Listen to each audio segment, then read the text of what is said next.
Bonjour et bienvenue sur Hydrogen Today. On est ici sur le stand à Evolution en compagnie d'un grand marin, Victorien Héruissard, le fondateur d'Energy Observer. Depuis 7 ans maintenant, ce bateau fait le tour du monde avec un nombre incalculable de milles nautiques. Qu'est-ce qu'on peut dire, les chiffres marquants de cette odyssée, Victorien? Tout à fait, 6 ans et demi de navigation, presque 7, 62 500 milles nautiques, ce qui correspond à presque 3 fois le tour de la Terre, et dans des conditions très variées, parce qu'on a navigué parfois même jusqu'à 1000 km du pôle Nord en région du Svalbard, et puis aussi en région équatoriale. Donc cette diversité de conditions a été extrêmement intéressante pour faire un retour d'expérience sur ces navigations avec des briques technologiques hydrogène embarquées.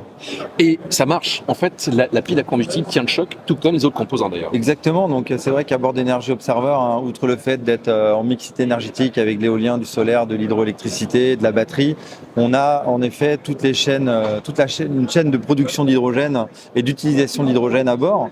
Donc on a intégré plusieurs briques technologiques, donc désalinisation de l'eau de mer, électrolyse, compression, stockage gazeux sur le pont à 350 bars, et puis pile à combustible.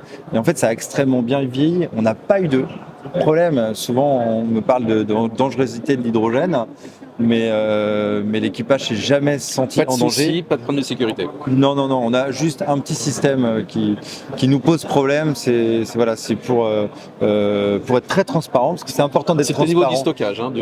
C'est au niveau de la compression, où là on a du mal avec les conditions de salinité. C'est un environnement qui est quand même très complexe. Le stockage, la compression est compliquée. Alors, le retour du bateau se dessine. Qu'est-ce qui va se passer dans les prochains mois?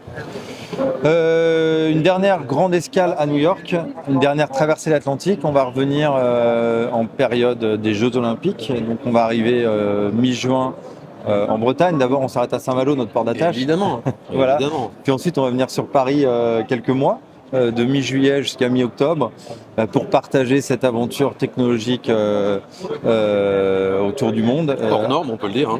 À nos partenaires, c'est gentil, à nos partenaires, partager aussi l'accessibilité de notre village itinérant qui nous a suivis autour du monde, un village qu'on avait installé sur le Champ de Mars en 2021 devant la Tour Eiffel.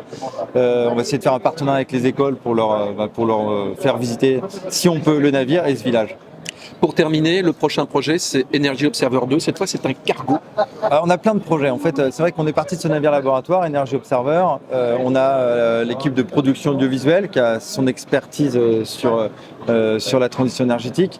On a créé EODEV, une belle success story qu'on commence à connaître. On a créé EO Concept, donc Energy Observer Concept, qui est vraiment en charge du projet. Donc bureau d'ingénierie. Exactement, donc de démonstration avec ce cargo Energy Observer 2. Et donc, oui, ce cargo, c'est la suite. Moi, je suis officier de marine marchande, j'ai pas fait que de la course au large. Et ça m'intéresse de trouver des solutions pour réduire notre impact carbone et puis essayer de remplir les objectifs imposés par l'Organisation maritime internationale, celle de réduire de 50% nos émissions de gaz à effet de serre à l'horizon 2050.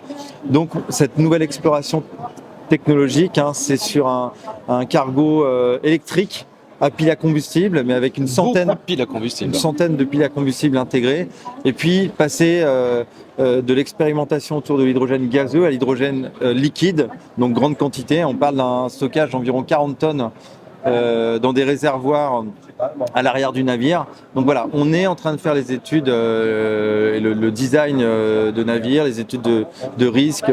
On continue notre ingénierie financière. Donc voilà, on a des partenaires qui nous accompagnent pour ces études.